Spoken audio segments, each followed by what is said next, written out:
Good morning, everyone. Good morning, Good Good morning, sir. sir. morning, Good sir. morning, sir. Good morning. Good morning, sir.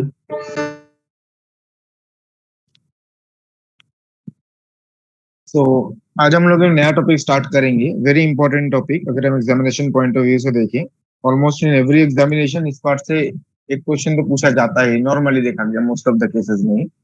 और net हो, gate हो, TFR हो, जेस्ट हो, किसी भी exam में कॉम्प्लेक्स एनालिसिस से एटलीस्ट एक क्वेश्चन नॉर्मली पूछा जाता है। तो काफी इंपॉर्टेंट टॉपिक है और काफी बड़ा टॉपिक भी है। मतलब जैसे डिफरेंशियल इक्वेशन, स्पेशल फंक्शन है, काफी बड़ा टॉपिक था, वैसे ही एक काफी बड़ा टॉपिक है complex analysis, and also very very important in view of examination. तो स्टार्ट करते हैं। तो पहले हम जो डिस्कशन करेंगे वो है बेसिक कॉम्प्लेक्स नंबर क्या है, उनके प्रॉपर्टीज क्या है, जो बेसिकली आप लोगों ने स्कूल लेवल में पढ़ा होगा। जस्ट एक रिवीजन है ये कॉम्प्लेक्स नंबर, उनके डिफरेंट कैरेक्टरिस्टिक्स। उसके बाद हम कॉम्प्लेक्स फंक्शन उस पार्ट में जाएंगे। तो first question is what is the origin of complex numbers, or you can say what is the need of complex numbers. Real number already present है, तो कॉम्प्लेक्स नंबर का नीड क्या है, क्यों जरूरत पड़ा कॉम्प्लेक्स नंबर सिस्टम इंट्रोड्यूस करने का। इसी का आंसर यहाँ पे 2 पॉइंट्स में लिखे गए हैं। देखिए, first point, square roots of a negative real number does not exist in the real number system. अगर आप किसी पॉजिटिव रियल नंबर लेते हैं, कोई भी पॉजिटिव रियल नंबर आपने लिया, सपोज √20, तो किसी पॉजिटिव रियल नंबर का अगर आप स्क्वायर रूट कैलकुलेट करो तो ये कोई रियल नंबर ही आएगा, some real number 4 point something कुछ आ जाए। लेकिन अगर आपने कोई नेगेटिव रियल नंबर लिया, सपोज -20, और उसका स्क्वायर रूट कैलकुलेट करना चाहे, तो नेगेटिव रियल नंबर का जो स्क्वायर रूट है वो क्या होगा, वो ऐसा रियल नंबर सिस्टम में तो एग्जिस्ट नहीं करेगा। हम बोल देते हैं जो नेगेटिव नंबर का स्क्वायर रूट रियल नंबर में सिस्टम में एग्जिस्ट नहीं करता। ऐसा कोई रियल नंबर नहीं है जो नेगेटिव नंबर का स्क्वायर रूट होगा। एक प्रॉब्लम अराइज हुआ, जो नेगेटिव नंबर का स्क्वायर रूट कैलकुलेट कैसे करेंगे, बिकॉज नेगेटिव नंबर का स्क्वायर रूट कोई रियल नंबर तो होता नहीं है। अब आपको क्वेश्चन हो सकता है जो नेगेटिव नंबर का स्क्वायर रूट कैलकुलेट करने का जरूरत कहां पे पड़ा। अब यहाँ पे देखिए, जब आप क्वाड्रेटिक इक्वेशन सॉल्व करेंगे, सपोज आपके पास क्वाड्रेटिक इक्वेशन है ax² plus bx plus c equal to 0। ये क्वाड्रेटिक इक्वेशन आप सॉल्व कर रहे हैं। तो यहां से अगर आप रूट्स कैलकुलेट करो तो इसको हम लिख सकते हैं x equal to -b plus minus √b² minus 4ac upon 2a, लिख सकते हैं ये। अब आप यहाँ पे देखिए, यहाँ पे b² माइनस 4ac जिसका स्क्वायर रूट है, ये अगर नेगेटिव हो गया, in this case if b² minus 4ac is negative, तो वहां पे उसका स्क्वायर रूट तो कैलकुलेट करना होगा, तभी तो रूट्स पता चलेंगे ना। तो ऐसे बहुत सारे कैलकुलेशंस आते हैं जहां पे आपको नेगेटिव नंबर का स्क्वायर रूट कैलकुलेट करना पड़ सकता है। तो जब b² माइनस 4ac नेगेटिव है, उसका स्क्वायर रूट जब आप कैलकुलेट करेंगे, in that case it will not be a real quantity. Is not, जो चीज ऊपर बताया गया। तो नेगेटिव नंबर का स्क्वायर रूट ऐसे टर्म्स कैलकुलेशन में आएंगे, बट नेगेटिव नंबर का स्क्वायर रूट रियल क्वांटिटी नहीं है, वो एक कॉम्प्लेक्स क्वांटिटी होगा। इसलिए बोला गया, देखिए second point, for the determination of square roots of a negative real number we need complex number system. Negative real number का अगर स्क्वायर रूट कैलकुलेट करना है तो हमें किसका रिक्वायरमेंट है, कॉम्प्लेक्स नंबर सिस्टम का रिक्वायरमेंट का। जैसे अगर हम -1 इसका स्क्वायर रूट कैलकुलेट करें, -1 का स्क्वायर रूट होता है आयोटा। वैसे अगर आप सपोज -25 कैलकुलेट कर रहे हैं, -25 का स्क्वायर रूट ऑफ -25, इसको हम क्या लिखेंगे, √-1 इंटू √25 तो 25 वाले पार्ट से 5 आ जाएगा और अंडर रूट -1 होता है आयोटा। जो प्लस माइनस है उसको अलग से यहाँ पे लिखा गया है, +-5 आयोटा आएगा। तो -25 का स्क्वायर रूट क्या है? 5 आयोटा। ऐसे सपोज आपको माइनस स्क्वायर रूट -20, इसको भी ऐसे लिखेंगे, square root of -1 into square root of 20। अगर आप स्क्वायर रूट ऑफ 20 कैलकुलेट करें, ये आएगा 4 पॉइंट समथिंग, स्क्वायर रूट 20 4.47। तो 20 का स्क्वायर रूट 4.47 और -1 का स्क्वायर रूट करेंगे तो आयोटा। तो इस तरीके से नेगेटिव रियल नंबर का स्क्वायर रूट कैलकुलेट करते हैं और वो एक रियल क्वांटिटी नहीं, कॉम्प्लेक्स क्वांटिटी आएगा। नोट डाउन कर लीजिए।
Done sir.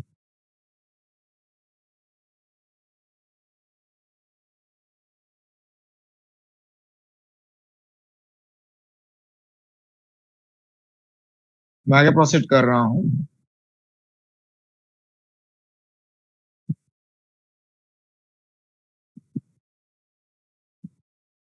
Next, mathematical representation of complex number.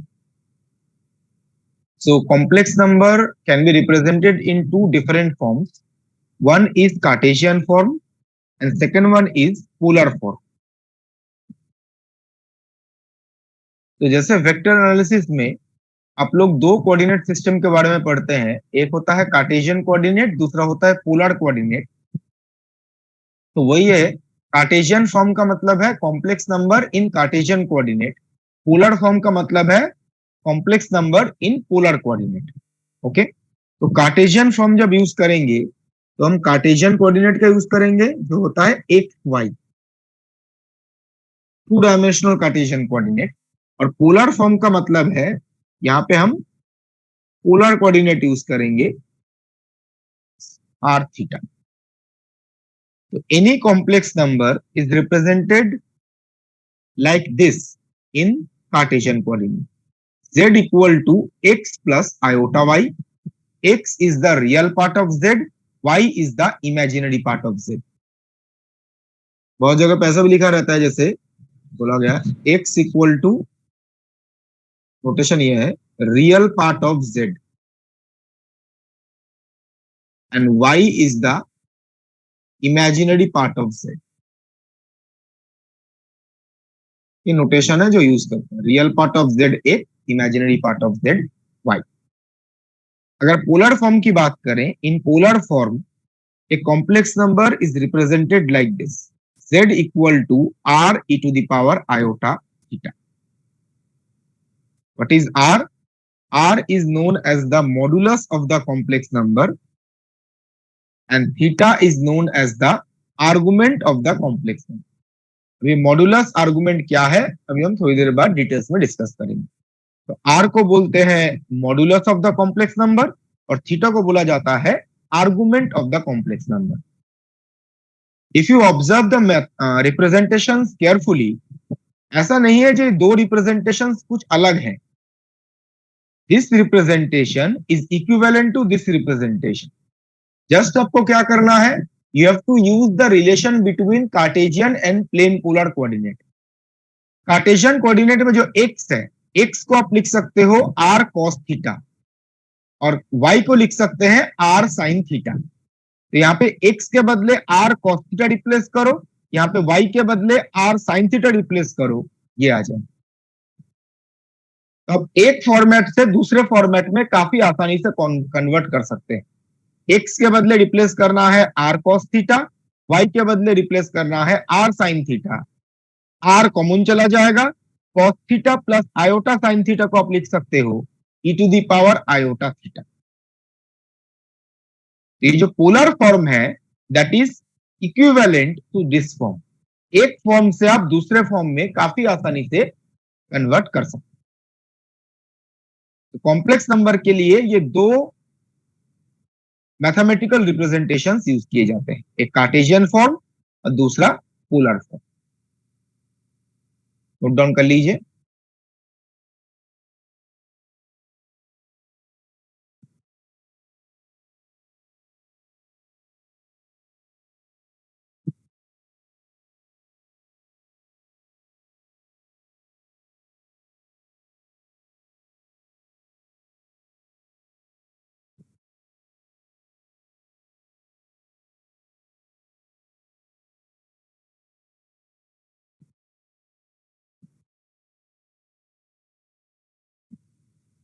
Answer एक मिनट सर। थोड़ा टाइम देना सर।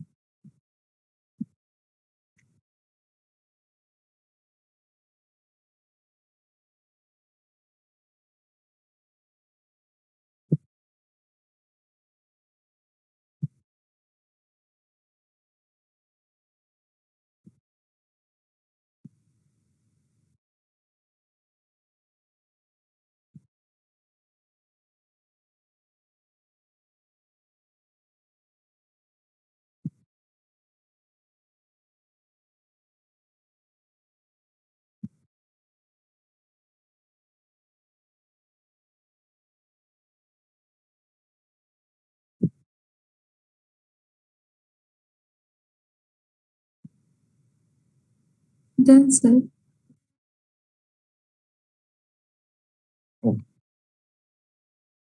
तो मैं आगे प्रोसीड कर रहा हूं। तो यहाँ पे हमने कॉम्प्लेक्स नंबर के मैथमेटिकल रिप्रेजेंटेशन के बारे में पढ़ा है। Next part is geometrical representation of complex number. So to represents geometrically a complex argand plane is required. Complex number को जियोमेट्रिकली रिप्रेजेंट करने के लिए एक 2-डायमेंशनल प्लेन यूज किया जाता है and that two dimensional plane is known as complex Argand plane. Basically ये XY plane है, जो नॉर्मल आप 2-डायमेंशनल XY प्लेन पढ़ते हैं ना, वही XY प्लेन यहाँ पे यूज किया गया है। यहाँ पे हम कॉम्प्लेक्स नंबर की बात कर रहे हैं तो इसको बोला गया है कॉम्प्लेक्स आर्गेंड प्लेन। डायग्राम से अब देखिए, this is X axis, this is Y axis. जैसे 2-डायमेंशनल XY प्लेन होता है, एक्स एक्सिस को रियल एक्सिस भी बोल सकते हैं, वाई एक्सिस को इमेजिनरी एक्सिस भी बोल सकते हैं। क्यों, अभी एक्सप्लेन करेंगे। तो एक्स को बोला जाता है रियल एक्सिस, वाई को बोला जाता है इमेजिनरी एक्सिस। ना कॉम्प्लेक्स नंबर को इस प्लेन में रिप्रेजेंट कैसे करते हैं, देखिए, any complex number can be represented by a point in this complex argand plane. So each and every complex number represented by a point. There can be infinite many complex numbers, उनके corresponding infinite many points होंगे। ऐसा नहीं है दो complex number के corresponding same point होंगे। Each and every complex number के corresponding एक distinct point होगा। तो उस point का coordinate कैसे decide करते हैं, देखिए, कॉम्प्लेक्स नंबर को हमने लिखा था कार्टेशियन कोऑर्डिनेट में x प्लस आयोटा y, और अगर पोलर कोऑर्डिनेट की बात करें तो इसी को आप लिख सकते हो r e to the power iota theta. तो इसके कॉरिस्पॉन्डिंग जो पॉइंट होगा, कार्टेशियन कोऑर्डिनेट की बात करें तो होगा x, y। This is the coordinate of the point. और अगर पोलर कोऑर्डिनेट की बात करें तो एक्स वाई के बदले क्या आएगा, आर थीटा। पॉइंट सेम है, पी कार्टेशियन में लिखेंगे तो एक्स वाई, पोलर में लिखेंगे तो आर थीटा। तो every complex number is represented by a point in the complex Argand plane.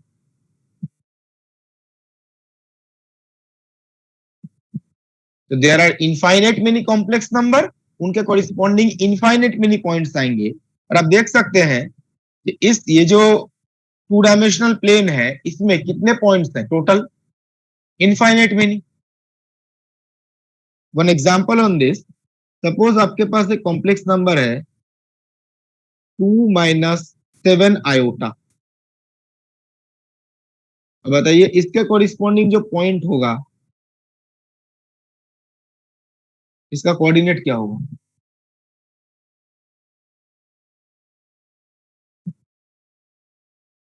x is 2, y is -7।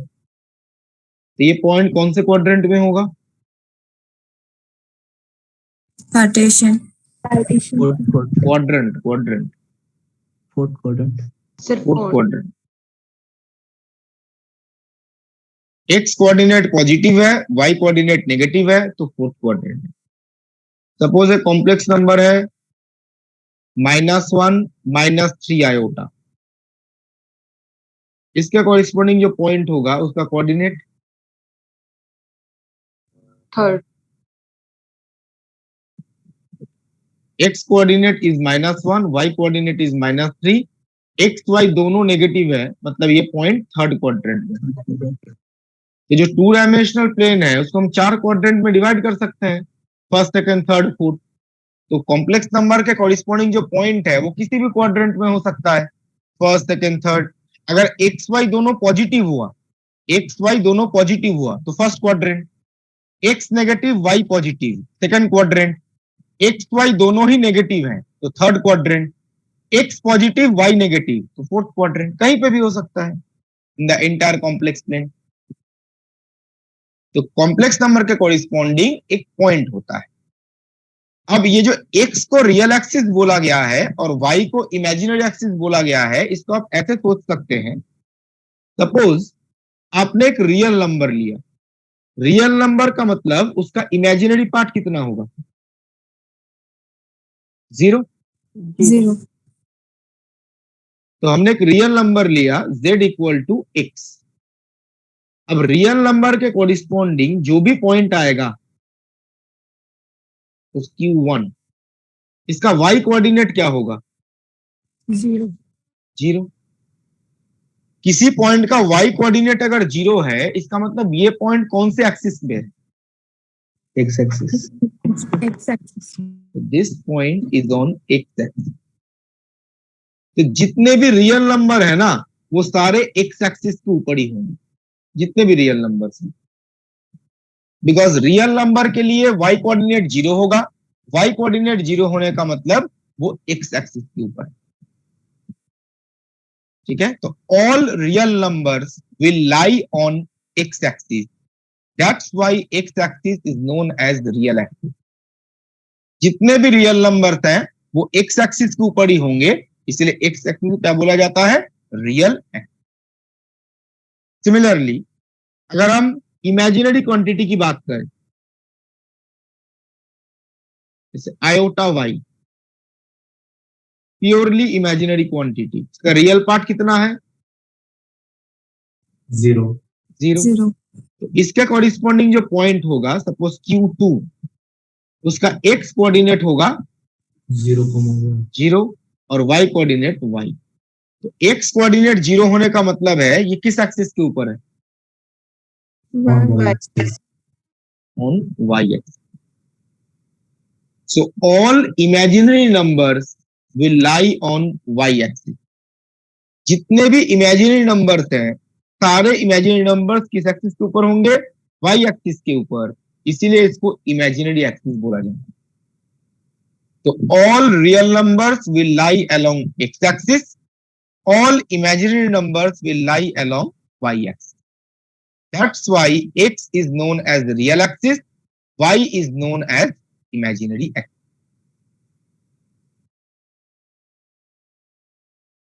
Clear है point? Yes, sir.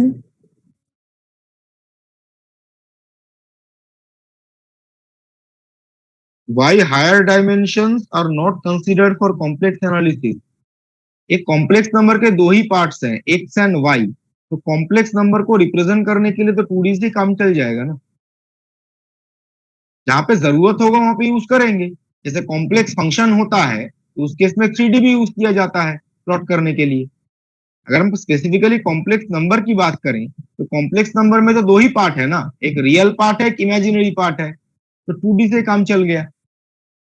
Complex number में 3 पार्ट तो नहीं है, दो ही पार्ट है, तो 2D से ही काम चल गया। बट बाद में हम देखेंगे अगर ये कॉम्प्लेक्स फंक्शन होता है एफ ऑफ जेड, उस केस में एक्स वाई और फंक्शन तीनों आएंगे, तो वहां पे फंक्शन प्लॉट करने के लिए 3 डायमेंशन ही यूज किया जाता है।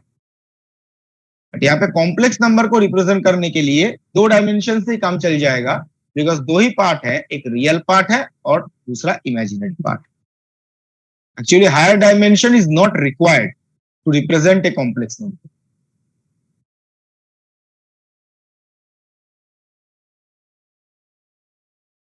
नाउ आर और थीटा जो बताया गया था, आर रिप्रेजेंट करता है modulus of the complex number and theta represents argument of the complex number.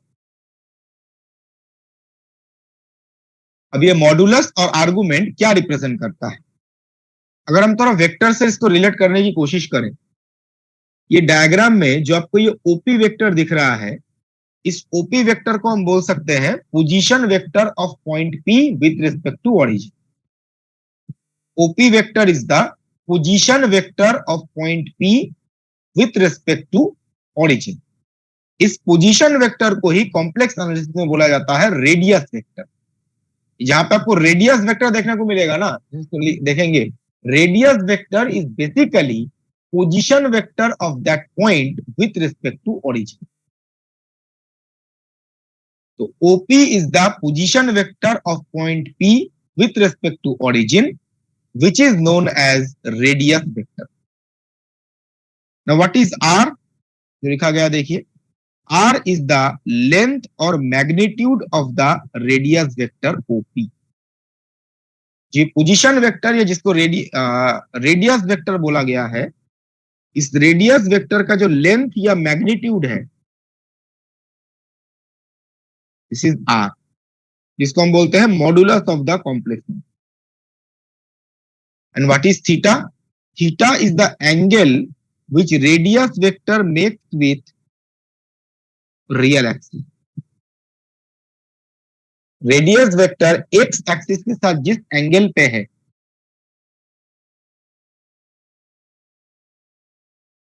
This angle is theta.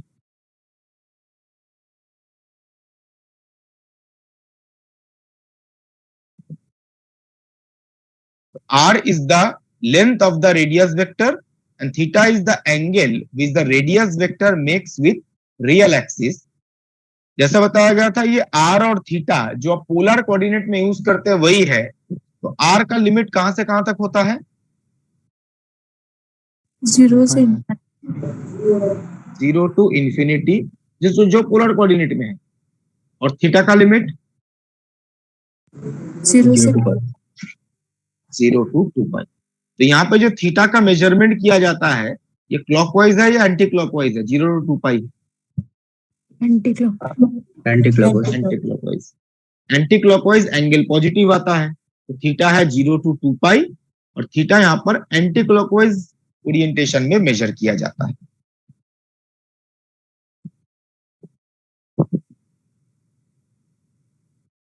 Note down कर लीजिए। इस पार्ट में किसी को कोई डाउट है तो please ask.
Done, sir.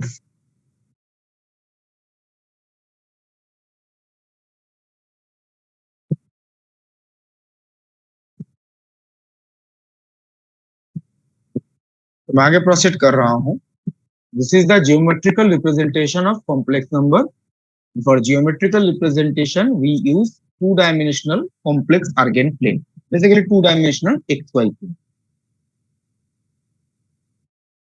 Now complex number में हम कॉम्प्लेक्स कॉन्जुगेट की भी बात करते हैं, एक कॉम्प्लेक्स नंबर का कॉन्जुगेट। तो दैट इज जेड स्टार और z bar which is x plus x minus iota y. तो किसी कॉम्प्लेक्स नंबर का कॉन्जुगेट कैलकुलेट करेंगे तो वो होगा x minus iota y. Basically आपको आयोटा के बदले माइनस आयोटा रिप्लेस कर देना है। या अगर हम पोलर कोऑर्डिनेट की बात करें तो in polar coordinate z is r into e to the power iota theta, जैसे बताया गया। तो पोलर कोऑर्डिनेट में जब आप z स्टार या z बार लिखेंगे, यहां पर भी आयोटा के बदले माइनस आयोटा, तो r e to the power minus iota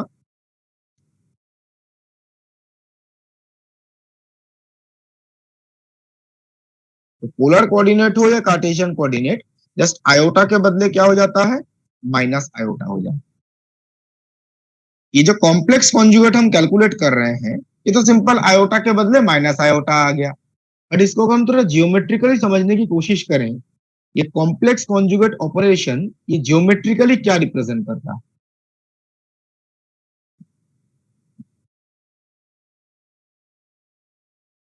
x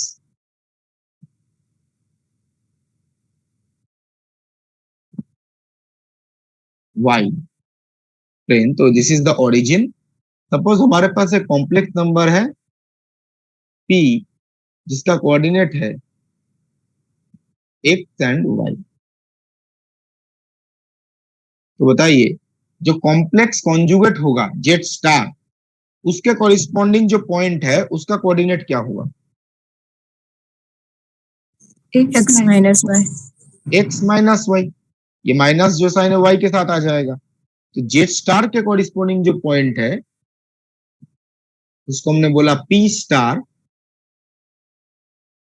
और इसका कोऑर्डिनेट है एक्स कॉमा माइनस वाई। ठीक है, तो अगर आप थोड़ा ध्यान से देखें, ये दोनों पॉइंट्स एक दूसरे का मिरर इमेज है। तो this is the position vector of point P and this is the position vector of point P star. अब देखिए अगर आप एक्स एक्सिस को मिरर एज्यूम करते हैं, जो एक्स एक्सिस है उसके अलोंग आपने एक मिरर प्लेस कर दिया, ट्राई टू इमेजिन। तो P और P स्टार क्या होगा, एक दूसरे का मिरर इमेज। तो जो हम कॉम्प्लेक्स नंबर का कॉन्जुगेट कैलकुलेट करते हैं, कॉन्जुगेट कैलकुलेट करने का बेसिकली मतलब है आप मिरर इमेज फाइंड आउट कर रहे हैं। P and P star are mirror image of each other when we place a mirror along x-axis। अगर हम x-axis के along एक मिरर प्लेस करें तो P और P स्टार एक दूसरे का मिरर इमेज।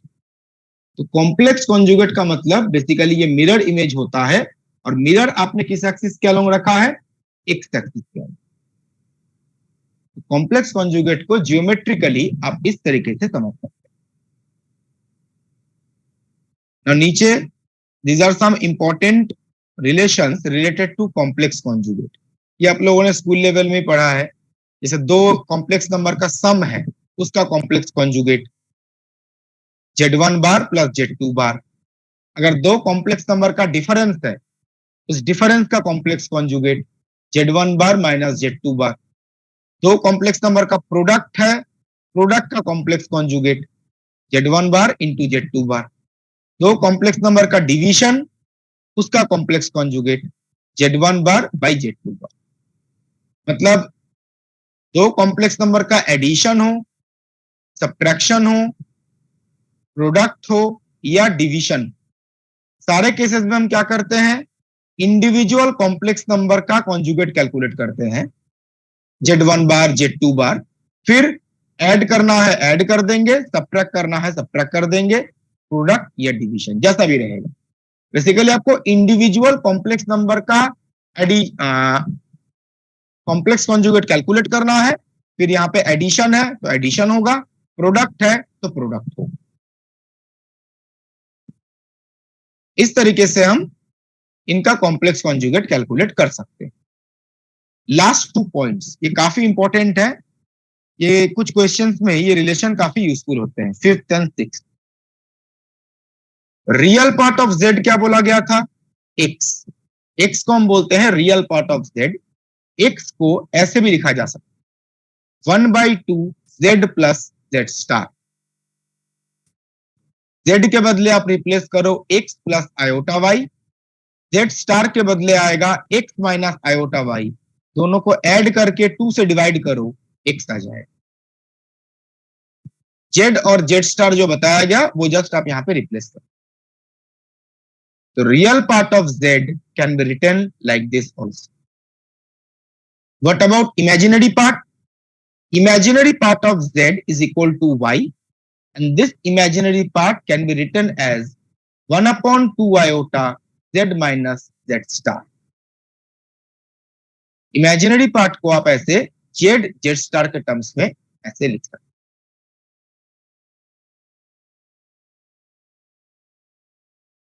नोट डाउन कर लीजिए।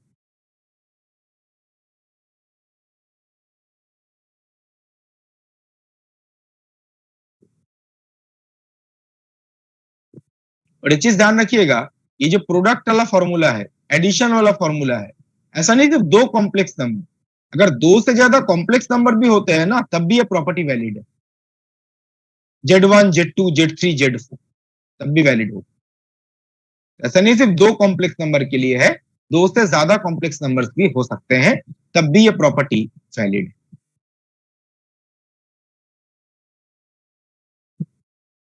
सपोज कहीं पे आप कोई क्वेश्चन सॉल्व कर रहे हैं और वहां पे आया Z1 plus 2Z2 minus Z3, इसका कॉन्जुगेट कैलकुलेट कीजिए।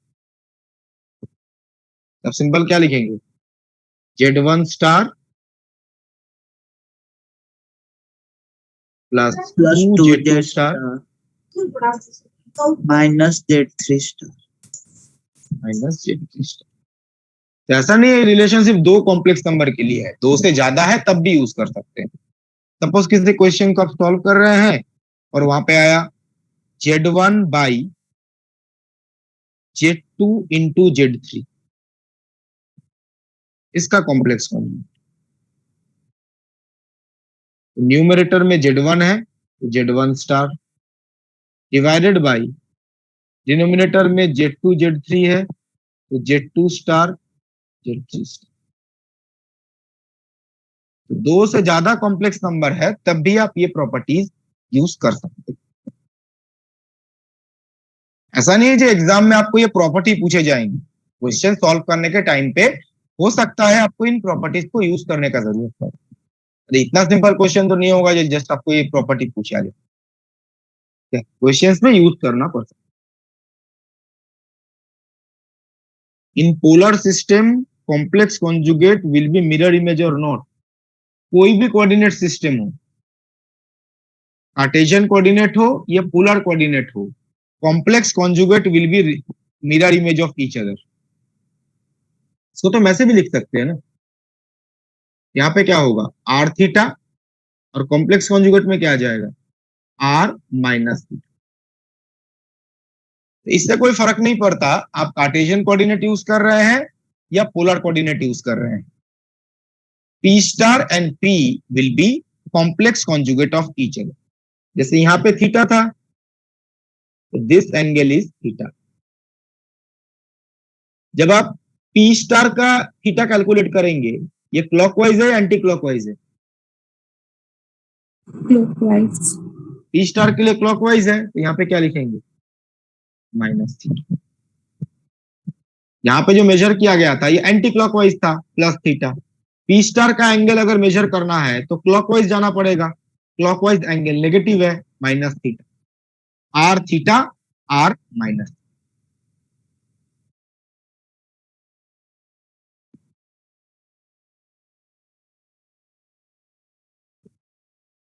नोट डाउन हो जाए तो बता दीजिए।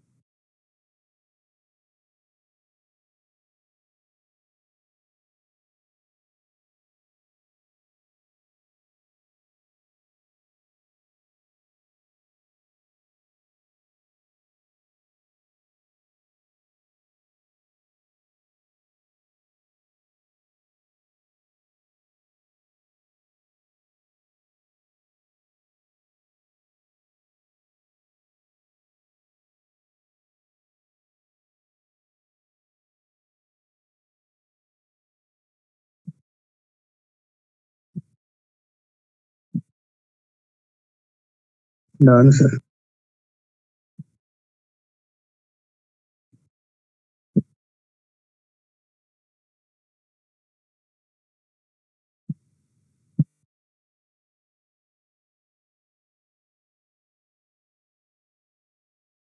तो नेक्स्ट हम modulus of the complex number और उसके रिलेटेड कुछ प्रॉपर्टीज के बारे में डिस्कस करेंगे।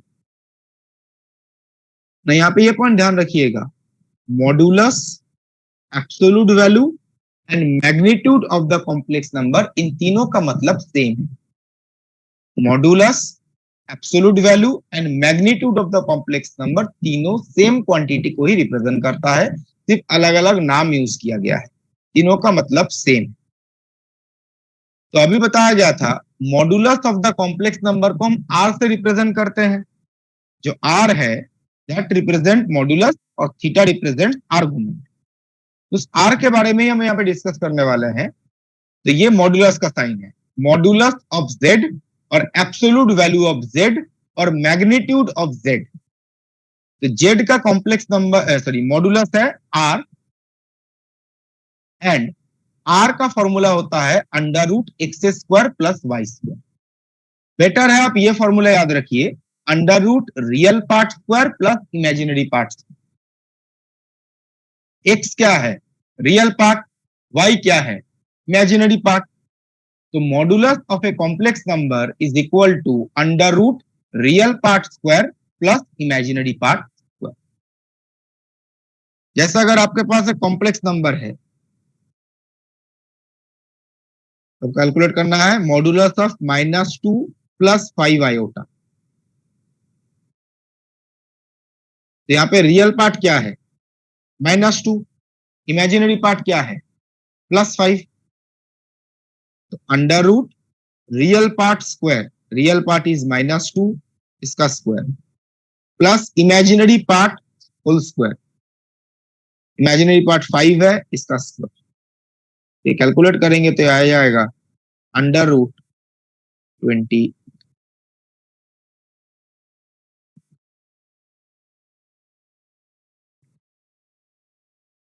अगर कॉम्प्लेक्स नंबर ना हो के कॉम्प्लेक्स फंक्शन हो और उसका मॉडुलस पूछा जाए तब भी आप ये यूज कर सकते हैं। Suppose function is e to the power z। z एक कॉम्प्लेक्स वेरिएबल है तो उसका function e to the power z। Complex function के बारे में काफी डिटेल्स में हम डिस्कस करेंगे, मतलब टाइम भी इसका मॉडुलस कैसे कैलकुलेट करते हैं वो देख लेते हैं। इसके लिए आपको पहले क्या करना पड़ेगा, इसका रियल पार्ट और इमेजिनरी पार्ट अलग करना पड़ेगा। तो z के बदले आप लिख सकते हो x प्लस आयोटा वाई। इसको आप लिख पाएंगे e to the power x into e to the power iota y. तो e to the power x इसको एज इट इज रखा, e to the power iota y को आप लिख सकते हैं cos y plus iota sine Y.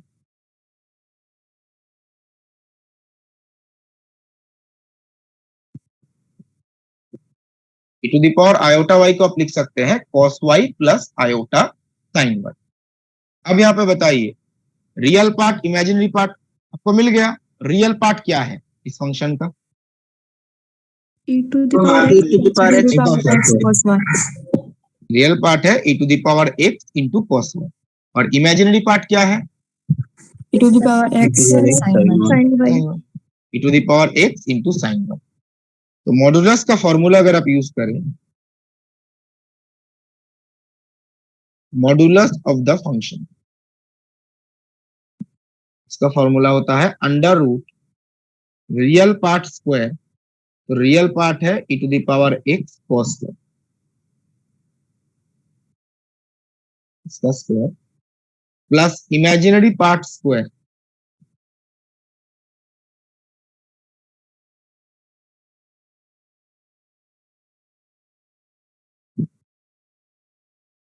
इसलिए मैंने बोला था ये फॉर्मूला आप याद रखिएगा, real part square plus imaginary part square उसका स्क्वायर।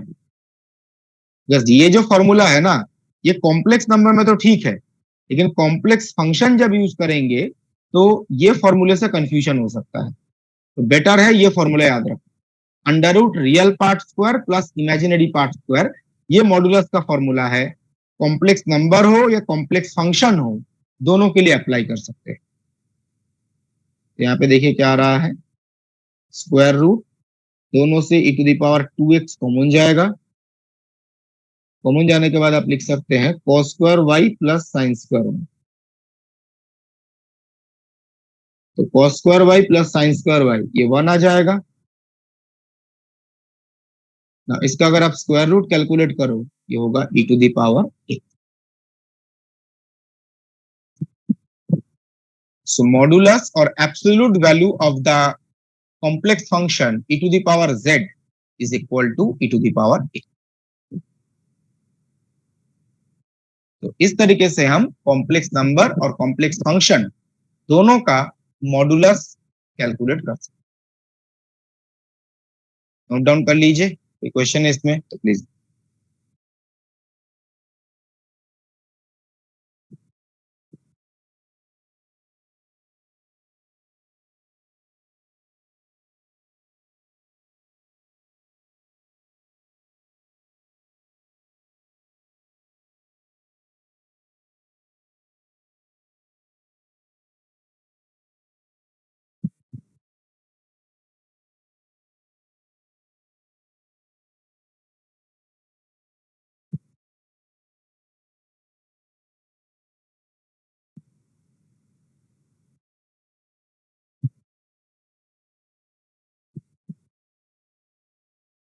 हो गया sir.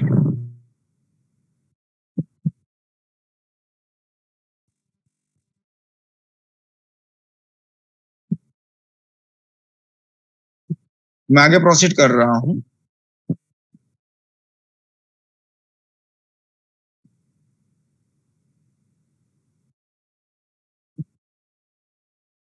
So these are some important properties related to modulus of a complex number।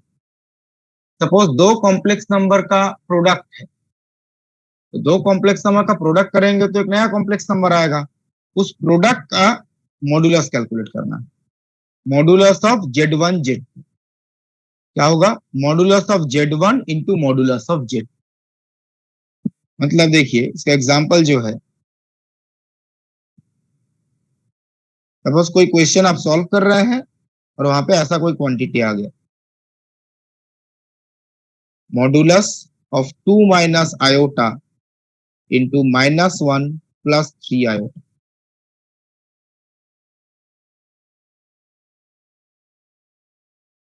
तो यहाँ पे दो कॉम्प्लेक्स नंबर आपको दिख रहे हैं, z1 z2, इनके प्रोडक्ट का मॉडुलस पूछा गया है। तो अकॉर्डिंग टू द प्रॉपर्टी क्या लिखेंगे, मॉडुलस ऑफ z1, तो modulus of 2 minus iota into modulus of z2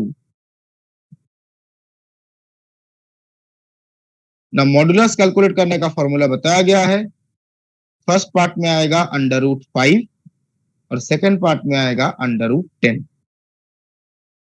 basically हो जाएगा 5√2, √50, √50 को आप लिख सकते हो 5√2। दो से ज्यादा कॉम्प्लेक्स नंबर हो तब भी सेम टेक्निक, ठीक है, ऐसा नहीं सिर्फ दो कॉम्प्लेक्स नंबर, दो से ज्यादा हो तब भी आप ये टेक्निक अप्लाई कर सकते हैं। दोनों का इंडिविजुअली कैलकुलेट करके प्रोडक्ट कर दो। Same property is valid for division also. Modulus of z1 by z2 ये होगा modulus of z1 by modulus of z2। जैसे यही अगर ऐसा होता, modulus of 2 minus iota upon -1 + 3 iota, इसका मॉडुलस पूछा गया है। अकॉर्डिंग टू द प्रॉपर्टी हम इसको लिख सकते हैं, modulus of 2 minus iota divided by modulus of -1 + 3 iota. तो मॉडुलस अगर आप कैलकुलेट करो, ऊपर आ जाएगा √5 और नीचे आएगा √10। ऊपर नीचे √5 कैंसिल करेगा, ये हो जाएगा 1/2।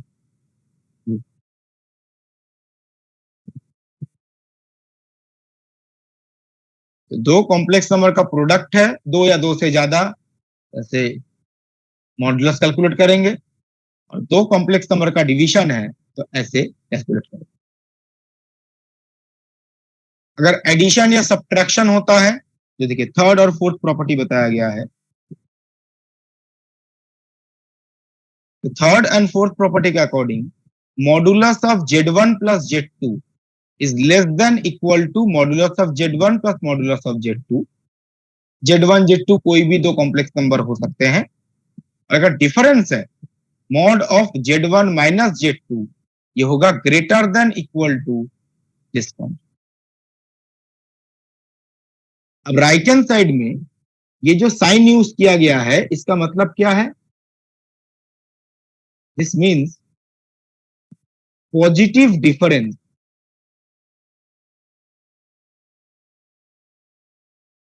मतलब जो भी लार्जर क्वांटिटी होगा उससे स्मॉलर क्वांटिटी माइनस कर देंगे। Larger quantity minus smaller quantity.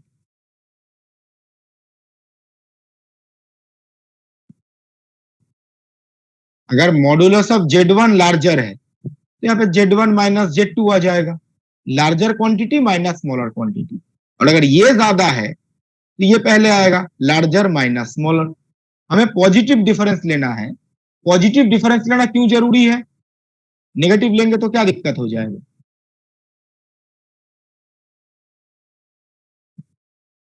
Anyone? Negative लेंगे तो क्या दिक्कत? मेरे आ सर जाएगा। Z1 - Z2 तो का मॉड्यूलस ऑलवेज पॉजिटिव होगा ना? राइट।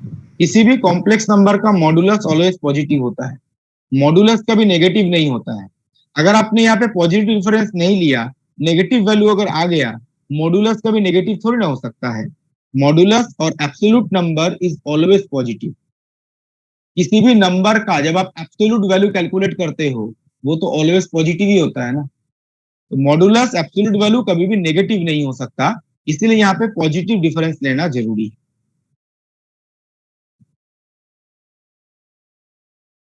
ठीक है। ये थर्ड और फोर्थ रिलेशन में ये लेस देन ग्रेटर देन कहां से आया, अभी डिस्कस कर रहे हैं, ये नोट डाउन कर लीजिए। इसमें कोई डाउट है तो प्लीज आए।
Done, sir.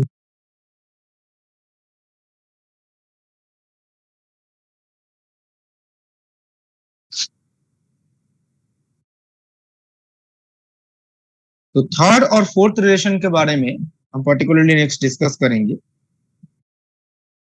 जो थर्ड और फोर्थ रिलेशन बताया गया था ना, ये बेसिकली जो हम वेक्टर में आप लोग वेक्टर एडिशन लॉ पढ़ते हैं उसी से रिलेटेड है। वेक्टर में जिसको पोजीशन वेक्टर बोला जाता है उसको कॉम्प्लेक्स में क्या बताया गया अभी? Radius vector. वेक्टर में जो पोजीशन वेक्टर है उसको यहाँ पे बोला गया था रेडियस वेक्टर। तो अगर हम नॉर्मल वेक्टर की बात करें, दो वेक्टर्स हैं पी एंड क्यू, उसका आपने एडिशन किया p vector plus q vector और इसका मॉडुलस कैलकुलेट किया।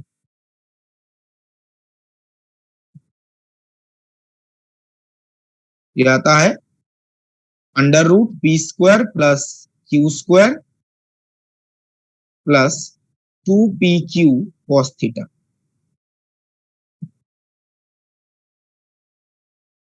This is vector addition law. ये दो वेक्टर को ऐड करेंगे, ये जो रिजल्टेंट वेक्टर आएगा उसका मैग्नीट्यूड ये है। और यहाँ पे थीटा क्या है? Theta is the angle between P vector and Q vector. Theta is the angle between P vector and Q vector. ठीक है। नाउ इसी को कॉम्प्लेक्स एनालिसिस में कैसे यूज किया गया देखिए। Modulus of Z1 plus Z2, P vector plus q vector था वैसे ही modulus of Z1 plus Z2। आपको लग सकता है कि पी क्यू तो वेक्टर है और Z1 Z2 तो एक कॉम्प्लेक्स नंबर है, तो इन दोनों को हम ऐसे रिलेट कैसे कर रहे हैं? ध्यान रखिए जो Z1 और Z2 है इनके कॉरिस्पॉन्डिंग दो पॉइंट्स होंगे और उन दो पॉइंट्स का पोजीशन वेक्टर भी तो होगा।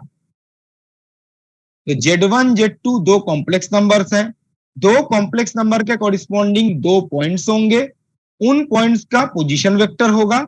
उस पोजीशन वेक्टर को यहां पे बोला जाता है रेडियस वेक्टर। तो Z1 Z2 के साथ भी एक वेक्टर एसोसिएटेड है in the form of radius vector. तो यहां पे हम इसको कैसे लिख सकते हैं?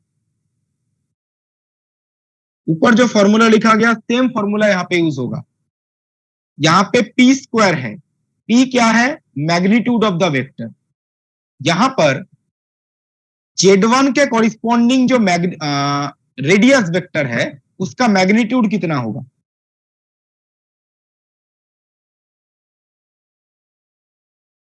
यही तो आएगा। जो मॉडुलस होता है वही तो वेक्टर का मैग्नीट्यूड है, प्लस क्यू स्क्वायर के बदले होगा मॉडुलस Z2 स्क्वायर। तो वेक्टर का जो मैग्नीट्यूड है उसी को यहां पे हम मॉडुलस बोल रहे हैं। पी क्यू के बदले ये इंटू कॉस थीटा। यहाँ पे थीटा किसके बीच में एंगल होगा? एनीवन? Z1 और Z2 के मॉड्यूलस के बीच। मॉडुलस का नंबर है ना, मॉडुलस के बीच में एंगल का क्या मतलब है? Modulus is some number. Sir R1 and R2 जो रेडियस वेक्टर है Z1 और Z2 का जो रेडियस वेक्टर है, सपोज को हमने बोला OP एंड OQ, उनके बीच में जो एंगल Z1 के कॉरिस्पॉन्डिंग पॉइंट है P, तो पोजीशन वेक्टर होगा OP। Z2 का कॉरिस्पॉन्डिंग पॉइंट है Q, तो पोजीशन वेक्टर होगा OQ। तो Z1 Z2 का कॉरिस्पॉन्डिंग जो पोजीशन वेक्टर या रेडियस वेक्टर है उनके बीच में एंगल है थीटा, जैसे यहाँ पे P और Q के बीच में। और पता है एक्चुअली एंगल होगा क्या? देखिए OP vector is the radius vector corresponding to Z1। Suppose OP vector θ1 angle पे है एक्स एक्सिस के साथ और OQ वेक्टर θ2 एंगल पे है। तो OP वेक्टर θ1 एंगल पे है, OQ वेक्टर θ2 एंगल पे है, तो इनके बीच में एंगल क्या होगा? θ1 plus θ2। θ1 डिफरेंस θ। एक वेक्टर 30 डिग्री एंगल पे है एक्स के साथ, दूसरा वेक्टर 60 डिग्री एंगल पे है x के साथ, तो इन दो वेक्टर के बीच में एंगल कितना होगा? 60 माइनस 30। तो मैं यहाँ पे ड्रॉ कर देता हूँ।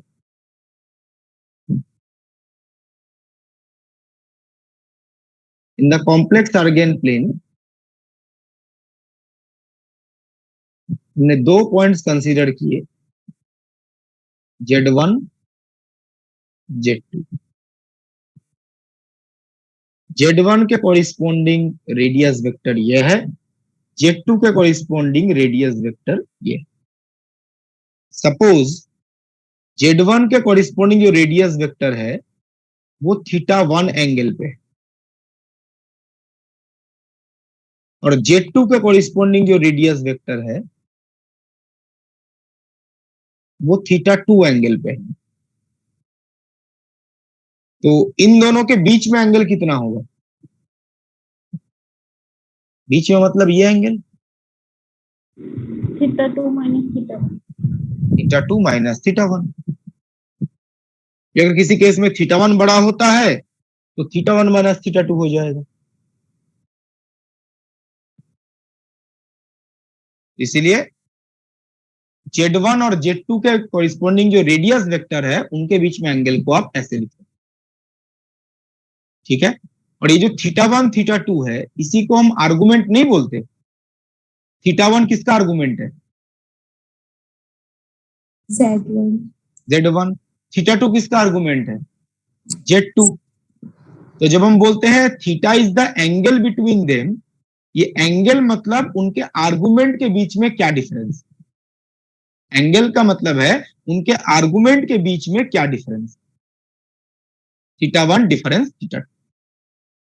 तो यहां पे आप लिख सकते हैं, देखिए, modulus Z1 plus Z2 will be equal to,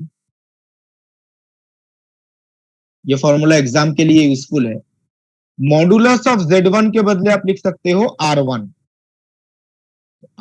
square, modulus of Z2 के बदले R2, तो R2 square plus 2 R1 R2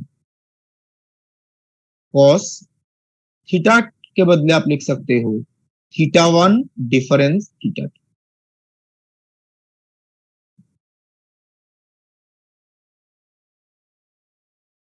तो ये फॉर्मूला एग्जाम के लिए यूजफुल है।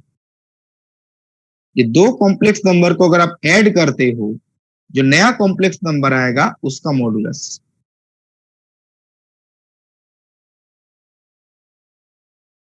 What is R1 R2? R1 R2 are the modulus of the complex number Z1 Z2, and θ1 θ2 are the argument of the complex number Z1 and Z2।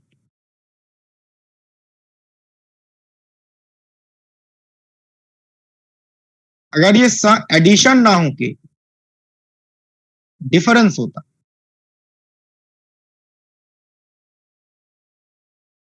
Vector में वापस जाते हैं, अगर यहाँ पे p vector plus q vector ना हो के p vector minus q vector होता, माइनस होता बीच में, तो उसमें क्या चेंज आता रिजल्ट में? यहाँ पे अगर माइनस होता, -2।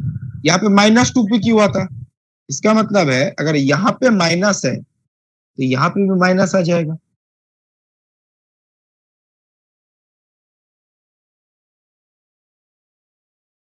ठीक है, तो P प्लस माइनस Q इसको आप ऐसे लिख सकते हो, प्लस है तो यहाँ पे प्लस आएगा, माइनस है तो यहाँ पे माइनस आएगा। तो सिमिलरली यहाँ पे भी देखो, प्लस के बदले माइनस है तो ये टर्म क्या बन जाएगा? Sign negative. नेगेटिव। जैसे -2PQ -2R1 R2, इसको हम लिख सकते हैं square root under root R1 square plus R2 square -2 R1 R2 cos θ1 difference θ2।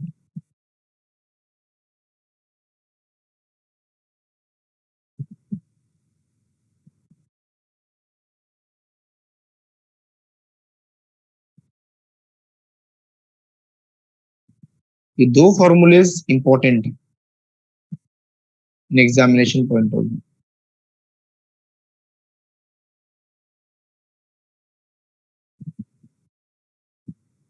किसी ने पूछा है θ2 अगर नेगेटिव है तो क्या होगा, तब भी कोई दिक्कत नहीं है।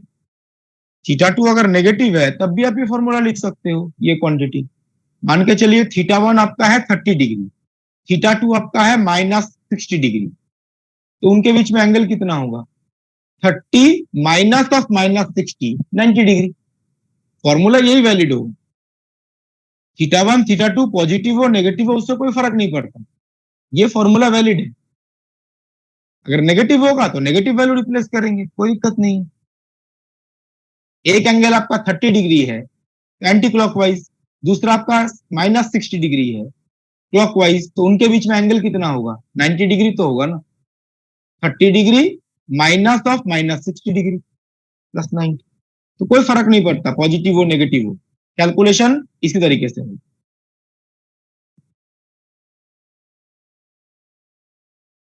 ये रिलेशन कैसे लिखा, क्लियर है एवरीवन? Yes, sir. ना यहाँ पर थर्ड और फोर्थ में जो ये लेस देन और ग्रेटर देन लिखा गया था वो आया कहां से, देखिए इस एक्सप्रेशन के अंदर एक cos थीटा वाला टर्म। अब मुझे बताइए cos थीटा किसी भी एंगल का जब आप कोसाइन कैलकुलेट करते हैं तो वो किस इंटरवल के अंदर होता है, range of cos theta? 0 to 1. 0 to 1. तो -1 नहीं होता, 1 to 0, -1 to 1. -1 to 1. -1 to +1। किसी भी एंगल का अगर आप कोसाइन कैलकुलेट करो या साइन कैलकुलेट करो उनका रेंज होता है -1 to +1। जैसे cos पाई -1 हो सकता है। इसका मतलब है cos का मैक्सिमम वैल्यू कितना पॉसिबल है, +1. +1। Minimum value -1, maximum value +1। तो यहाँ पे सिर्फ लेस देन ग्रेटर देन है, तो वो समझने के लिए अगर आप cos θ1 डिफरेंस θ2 इसकी बात करें, इसका मैक्सिमम वैल्यू 1 है या उससे कम होगा, इसको हम लिख सकते हैं it is less than equal to 1। इसका मैक्सिमम वैल्यू 1 होगा या उससे कम हो सकता है, मैक्सिमम 1 ही हो सकता है, इससे ज्यादा हो नहीं सकता। तो आप यहाँ पे देखिए, यहाँ पे cos के बदले अगर आप ये कंडीशन अप्लाई करो, यहाँ पे cos के बदले मैक्सिमम वैल्यू कितना हो सकता है 1 या उससे कम होगा, तो यहाँ पे लेस देन आ जाएगा जब आप cos का वैल्यू रिप्लेस करेंगे। अगर cos का वैल्यू 1 है, 1 यहाँ पे इक्वल साइन आएगा, लेकिन cos का वैल्यू अगर लेस देन 1 है तो यहाँ पे लेस देन साइन आ जाएगा। तब क्या लिख सकते हो, मॉड Z1 प्लस Z2, ये हम कैलकुलेट कर रहे थे, it is less than equal to under root R1 square plus R2 square plus 2R1 R2। cos theta के बदले 1 रिप्लेस किया जो उसका मैक्सिमम वैल्यू है, और यहाँ पे जो लेस देन इक्वल टू है वो यहाँ पे चला आएगा। आप यहाँ पे चेक करके देखिए, this quantity is basically R1 plus R2।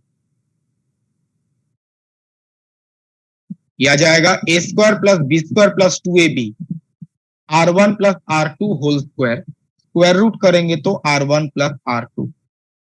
R1 R2 basically है क्या, Modulus of Z1 and Z2. इसका पैसे भी लिख सकते हो, mod Z1 is less than equal to R1 का मतलब है mod of Z1 plus R2 का मतलब है मॉड ऑफ Z2। यही रिलेशन लिखा गया था ना थर्ड वन। ये Yes, sir. Less than equal to sign जो है वो कोसाइन की वजह से आता है। ये कोसाइन का मैक्सिमम वैल्यू 1 हो सकता है या उससे कम ही होगा, लेस देन इक्वल टू 1, वो लेस देन साइन यहाँ पे आता है। ऐसे या फोर्थ रिलेशन जो है वो यहां से डिराइव कर सकते हो, जो फोर्थ रिलेशन बताएगा।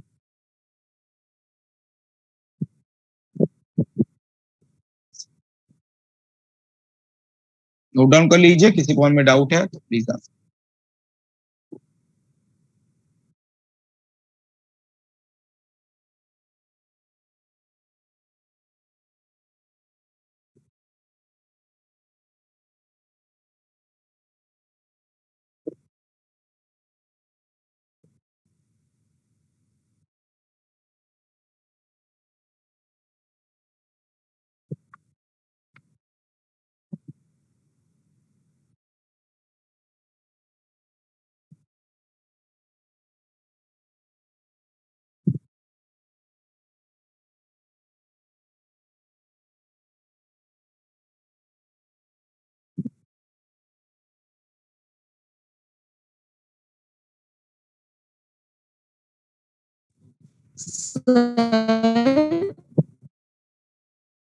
बताइए। सर जो हम ये एंगल ले रहे हैं कॉस थीटा, सर इसमें जो थीटा 1 थीटा 2 है वो अप्रोक्सीमेट है या इनका डिफरेंस है? अप्रोक्सीमेशन नहीं है, इनका डिफरेंस है, positive difference. Okay sir.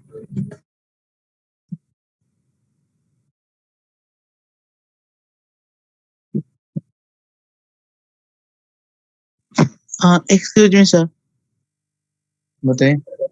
Sir ये डिफरेंस और नेगेटिव साइन के बीच में क्या डिफरेंस है? नेगेटिव साइन का मतलब वो डिफरेंस पॉजिटिव नेगेटिव दोनों आ सकता है ना, यहाँ पे सिर्फ हम पॉजिटिव डिफरेंस कंसिडर कर रहे हैं। जब आप कोई भी दो क्वांटिटी का डिफरेंस कैलकुलेट करते हो, वहां पे आ, जब आप सब्ट्रैक्ट करते हैं, लार्जर माइनस स्मॉलर भी हो सकता है, स्मॉलर माइनस लार्जर भी हो सकता है। लार्जर माइनस स्मॉलर करेंगे तो पॉजिटिव आएगा, स्मॉलर माइनस लार्जर करेंगे तो नेगेटिव आएगा। इस साइन का मतलब है हम सिर्फ पॉजिटिव डिफरेंस कंसिडर कर रहे हैं, larger quantity minus smaller quantity. तो नॉर्मल जो हम सब्ट्रैक्शन माइनस साइन लिखते हैं, उसमें लार्जर माइनस स्मॉलर भी हो सकता है, स्मॉलर माइनस लार्जर भी हो सकता है। इस साइन का मतलब है larger quantity minus smaller quantity, positive difference. Okay sir.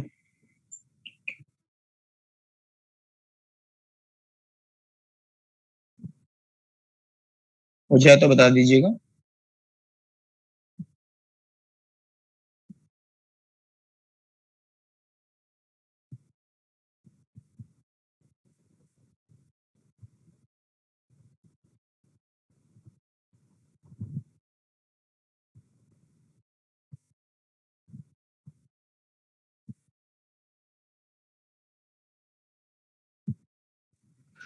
Sir ये थोड़ा सा साइन आप लगा रहे हो ना, लेस देन इक्वल टू, ये दूसरे वाले के अंदर उल्टा लग जाएगा ना sir?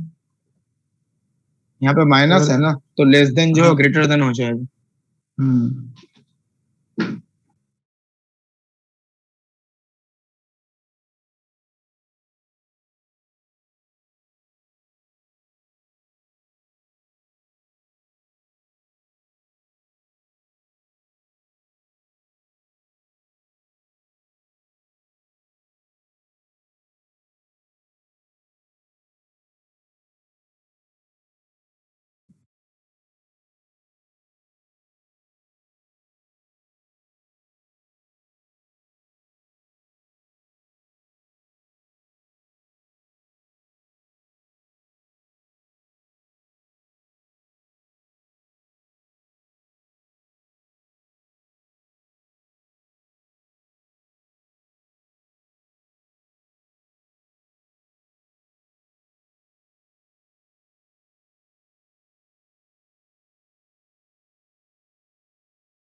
Done, sir.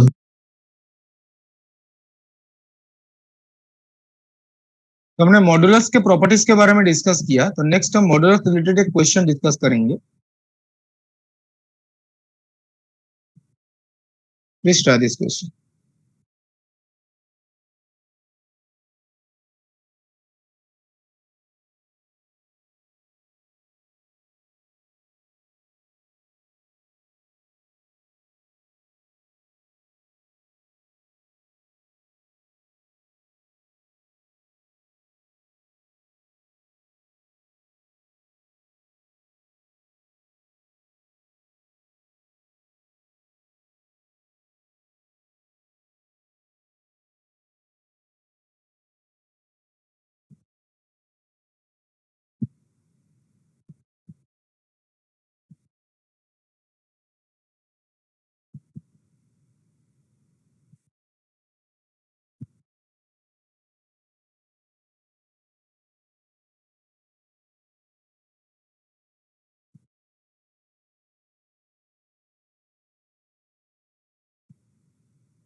Option D sir.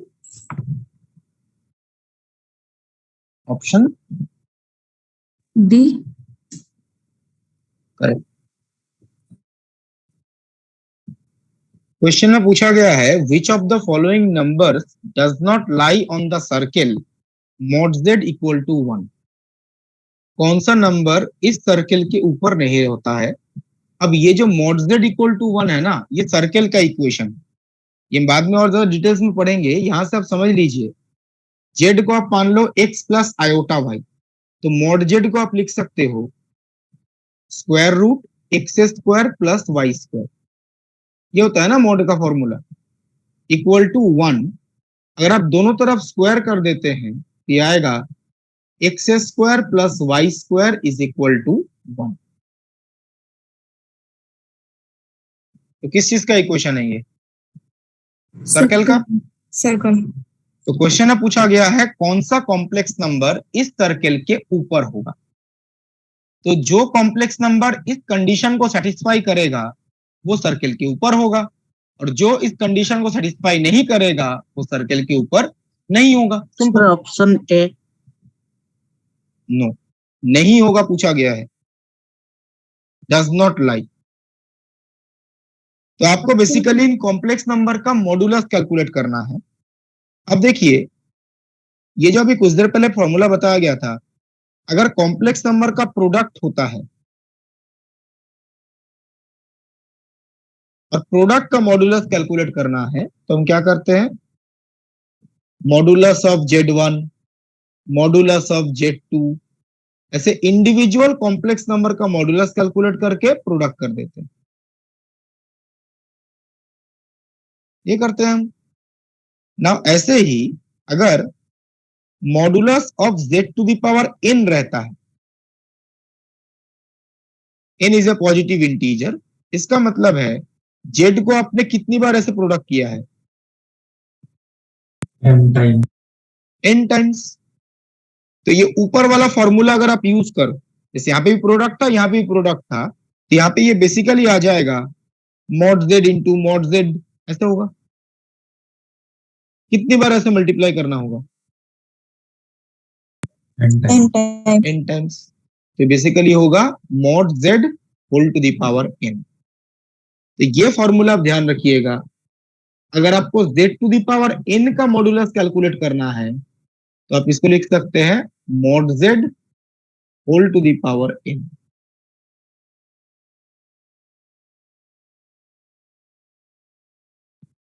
n is a positive integer. तो ये जो ऑप्शन चेक करेंगे वहां पे आपको ये अगर अप्लाई करते हैं तो आसानी होगी कैलकुलेशन में। जैसे ऑप्शन ए है, ऑप्शन ए में जो कॉम्प्लेक्स नंबर है उसका मॉडुलस तो 1 plus iota upon root 2 whole to the power 999। तो आप यहां पे देखो, ये z to the power n format का है, ये z है और पावर में n है, तो इसका मॉडुलस कैलकुलेट करना आप ऐसे कर सकते हैं। अब z का मॉडुलस कैलकुलेट कर लो,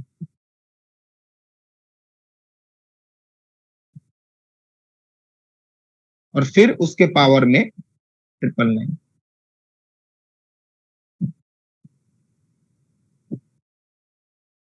ठीक है, तो इसका मॉडुलस अगर आप कैलकुलेट करो कितना आ रहा है, ये तो कॉम्प्लेक्स नंबर है, मॉडुलस कैलकुलेट करो इसका। इसका रियल पार्ट है 1/√2, इमेजिनरी पार्ट है 1/√2, और मॉडुलस का फॉर्मूला क्या होता है? Under root real part square plus imaginary part square. क्या रहा है मॉडुलस? 1। ये कॉम्प्लेक्स नंबर है, इसका मॉडुलस आएगा 1, और 1 टू द पावर 999 क्या होगा? 1 ही होगा। तो इस कॉम्प्लेक्स नंबर का मॉडुलस 1 आ रहा है, ये सर्कल के ऊपर होगा नहीं होगा? होगा सर। होगा। मॉडुलस 1 आ रहा है, आपको तो चेक करना है कौन सा पॉइंट नहीं होगा, तो ए ऑप्शन नहीं हो सकता है। ऐसा बाकी ऑप्शन भी चेक कर सकते हैं। जो ऑप्शन डी है modulus of 1 plus 2 iota divided by 1 minus 3 iota whole to the power 777, इसका मॉडुलस पूछा गया है। यहां पर भी हम कर सकते हैं modulus of 1 plus 2 iota divided by 1 minus 3 iota, इसका मॉडुलस कैलकुलेट करेंगे और पावर में हो जाएगा 777। अभी कुछ देर पहले हमने प्रॉपर्टी पढ़ा था, अगर दो कॉम्प्लेक्स नंबर का डिवीजन रहता है, दो कॉम्प्लेक्स नंबर्स हैं, इनका डिवीजन रहता है, तो मॉडुलस कैसे कैलकुलेट करते हैं? डिवीजन जब रहता है Z1 का मॉड अपॉन Z1 का मॉड बाय Z2 का मॉड। दोनों का अलग अलग कैलकुलेट करके डिवाइड कर देंगे, तो 1 plus 2 आयोटा का मॉड आएगा √5 और 1 minus 3 आयोटा का आएगा √10। अभी देखो ये 1 तो नहीं है,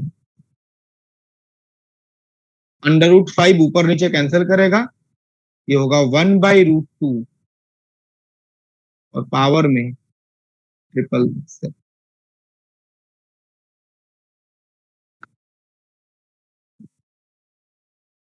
this is not equal to 1 और मॉडुलस 1 नहीं आ रहा है, इसका मतलब है this point will not lie on the given circle.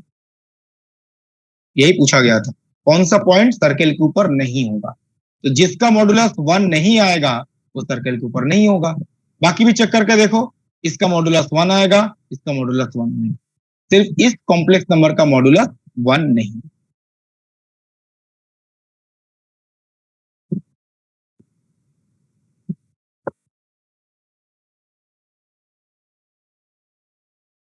Clear everyone?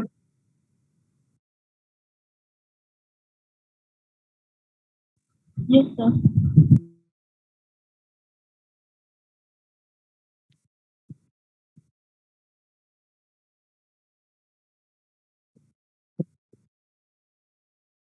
तो मैं आगे प्रोसीड कर रहा हूं।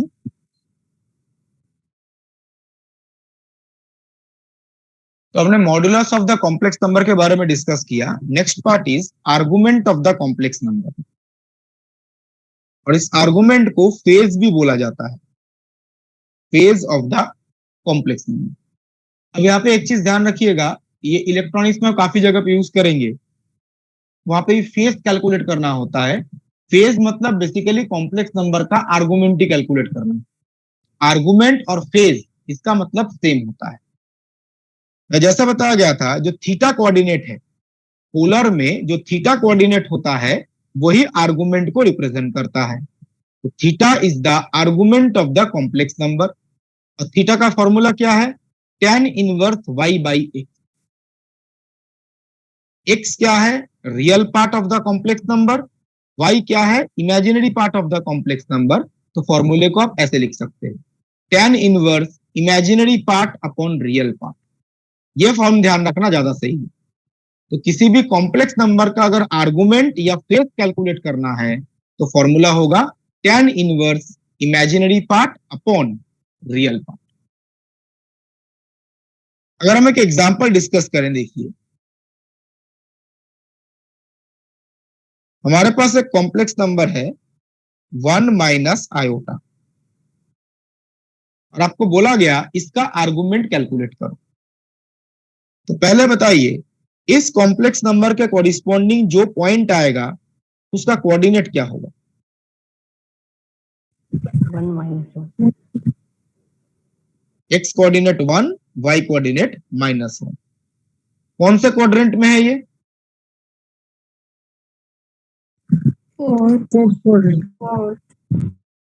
फोर्थ। ये कौन सा पॉइंट है, कौन से क्वाड्रेंट में है ना, ये पॉइंट इंपॉर्टेंट है। अभी थोड़ी देर बाद समझ में आएगा जी हम क्यों बता रहे हैं कि कौन से क्वाड्रेंट में है, ये आइडेंटिफाई करना जरूरी क्यों। अब देखो, जब आप आर्गुमेंट कैलकुलेट करोगे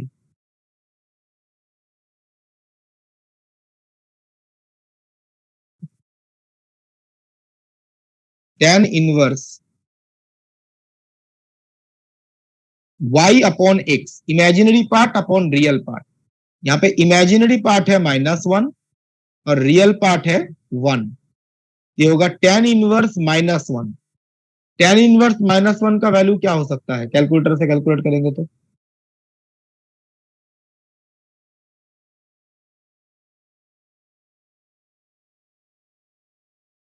मैथमेटिकली इसके बहुत सारे वैल्यूज हो सकते हैं।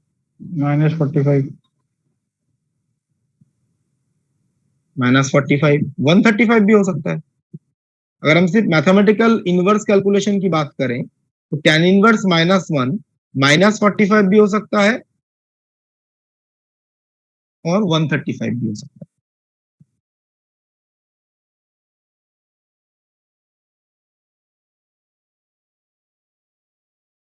-45 भी हो सकता है, 135 डिग्री भी हो सकता है।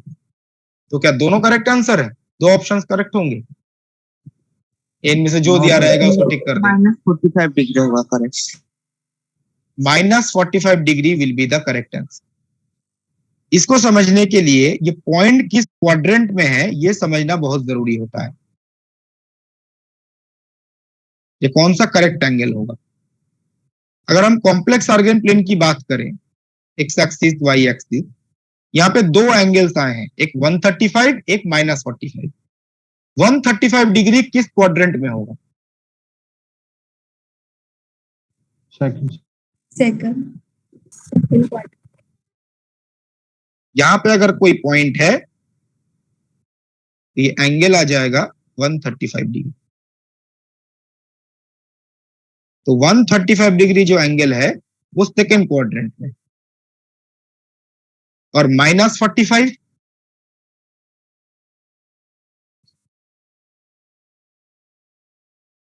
Fourth quadrant.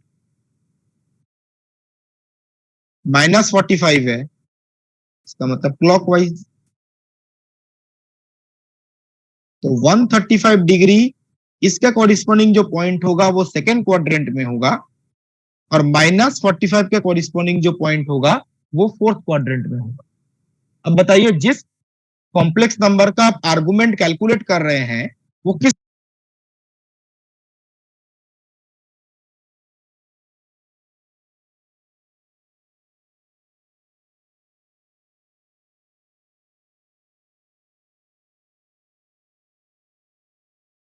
क्वाड्रेंट में है?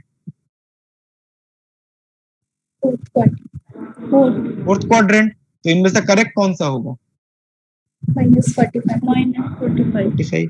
बिकॉज जो पॉइंट है वो फोर्थ क्वाड्रेंट में है, तो एंगल भी तो फोर्थ क्वाड्रेंट में ही आना चाहिए ना। पॉइंट आपका फोर्थ में है और एंगल आ रहा है सेकेंड क्वाड्रेंट में, ये तो सही नहीं है। जिसमें 135 गलत आंसर होगा, -45 सही आंसर है, because complex number fourth quadrant में है और ये एंगल भी फोर्थ क्वाड्रेंट में है। ये दोनों सेम क्वाड्रेंट में होना चाहिए। Be careful about this. समझ में आया -45 को करेक्ट क्यों बोल रहे हैं? यस। अगर इसी कॉम्प्लेक्स नंबर को थोड़ा चेंज कर दे, देखिए, अगर ये 1 माइनस आयोटा ना होके -1 प्लस आयोटा होता, प्लीज कैलकुलेट कीजिए। इसके कॉरिस्पॉन्डिंग जो पॉइंट है वो होता -1 1। कौन सा quadrant? Second quadrant second quadrant. इस केस में आप आर्गुमेंट कैलकुलेट करके देखो, वहां पे भी -45 और 135 आएगा। इस केस में आर्गुमेंट हम किसको बोलेंगे? 135, बिकॉज ये पॉइंट सेकंड क्वाड्रेंट में है। तो argument of Z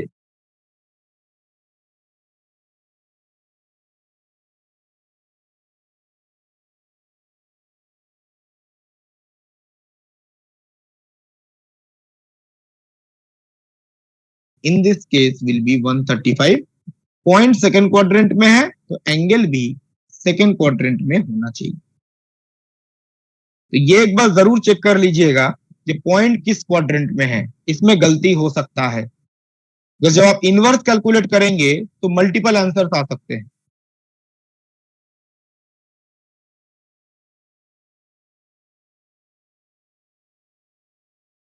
Clear everyone? Yes, sir.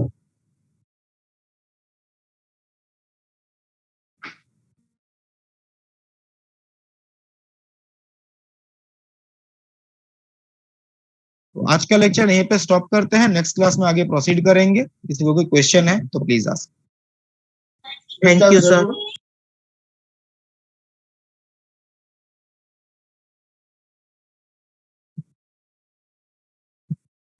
Sir exam में कैलकुलेटर यूज नहीं होता। देखिए पिछली बार जब फरवरी में एग्जाम हुआ था तो ऑनलाइन कैलकुलेटर अलाउ दिया गया था। इस बार सुन रहे हैं ऑनलाइन कैलकुलेटर अवेलेबल नहीं था। एक्चुअली सर वहाँ पे कुछ प्रीवियस स्टूडेंट बता रहे थे कि जिस क्वेश्चन में नीड होती है ना सिर्फ वो उसी में अलाउ करते हैं। यस सर, इस बार क्वेश्चन भी मतलब थोड़ा सा वो आया था जिसमें कैलकुलेटिव कम था, कॉन्सेप्ट ज्यादा था, शायद इसलिए नहीं होगा। इसलिए नहीं होगा, वही बात है। अगर जरूरत नहीं है तो कैलकुलेटर क्यों देंगे, ये भी बात है। मेमोरी क्वेश्चन थे। वही सर, एक मॉड्यूलस सॉरी वो इंटीग्रल कैलकुलेट करने का था और एक में थोड़ा सा अलग आया, लाप्लास वाला आया था एक। लाप्लास आया था एक। यस, एक कॉम्प्लेक्स का भी था। कॉम्प्लेक्स का भी था एक सीरीज का भी था सर। क्वेश्चन क्या आसान था पिछली बार से या मुश्किल था compare to last examination? Sir student बोल रहे थे कि पेपर इजी था, लेकिन सर अभी तक हमने जो मैथ्स में से पढ़ा था सर उसमें से अभी एक क्वेश्चन भी नहीं आया था सर। यस सर, उसमें मतलब बोल तो रहे हैं कि मतलब वो मॉडरेट क्वेश्चंस थे और हमारे लेवल के हिसाब से हार्ड थे सर क्वेश्चन।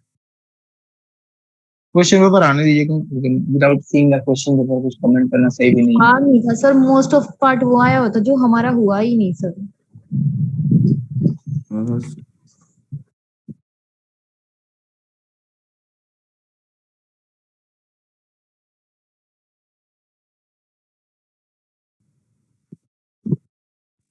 अगर सर इसका आर्ग्यूमेंट जो पहला आपने कॉम्प्लेक्स नंबर दिया इसका आर्ग्यूमेंट ये नहीं बोल सकते 270 प्लस 45?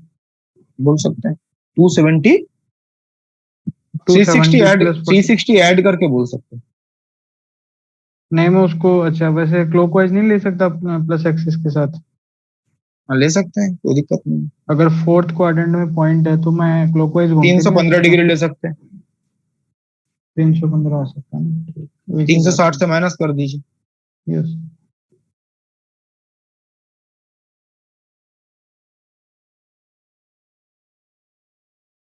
बेसिकली ये जो हम आर्गुमेंट डिस्कस कर रहे हैं, आर्गुमेंट के मल्टीपल वैल्यूज पॉसिबल है। जैसे इसको -45 ना बोल के 315 डिग्री भी बोल सकते हैं, या -45 के साथ कुछ और ऐड करके कुछ, मतलब ये आर्गुमेंट के बहुत सारे वैल्यूज पॉसिबल है।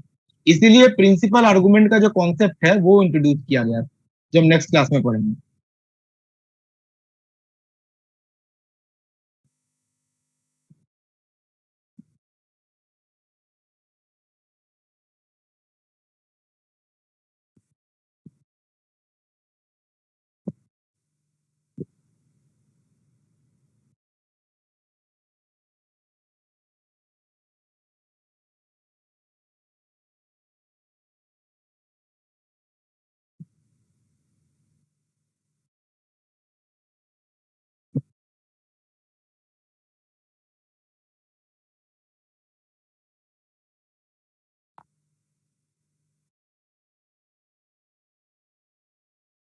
ठीक है, मैं मीटिंग एंड कर रहा हूँ। Thank you very much everyone.